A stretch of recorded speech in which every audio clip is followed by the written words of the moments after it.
তো স্ত্রীও যদি মুমিনা হয় তো দ্বিতীয় স্বামীর সাথে না, প্রথম স্বামীর সাথেই জান্নাতে তার মিলন হবে। গজলের মধ্যে বাজনা বাজানোর নিয়ম কি? না, হাম নাচ, ইসলামী সঙ্গীত বা গজল কোনো কিছুতে বাজনা মাজামির থাকতে পারবে না। মাজামির আসলেই সেটা গজল থাকবে না, সেটা গান বলা হবে। দশ ভিন্ন জিনিস। যে ব্যক্তি জুমার নামাজ পড়ে না সে কেমন? 3 জুমা যে বিনা কারণে একসাথে ছাড়ছে সে মুনাফিক।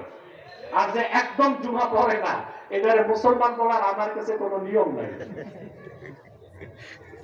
কাউকে 1000 টাকা উধার দিলে এক মাস পরে 1100 টাকা দিলে সুদ হবে কি? অবশ্যই। এইটা সুদ না হলে আর করতে হচ্ছে এমন ইউনুস সাহেবের মুড়ি মোহরানার টাকা, এটা তো মাইক্রো ক্রেডিট। 1000 টাকা 100 টাকা মাইক্রো ক্রেডিট না, ক্ষুদ্র ঋণ না। এটা কি ইউনুস সাহেব করে নোবেল পাইছে? মোহরানার টাকা কখন দিতে হয়? না দিলে কোনো ক্ষতি। সুন্নাত হচ্ছে মোহর আদায় করার পর স্ত্রীকে স্পর্শ করা।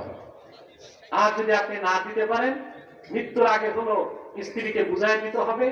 আর খুশি মনে স্ত্রী যদি মাফ করে দেয় ভিন্ন কথা, তবে ইমোশনাল ব্ল্যাকমেল করে স্ত্রী থেকে মাফ নিবেন এটা চলবে না।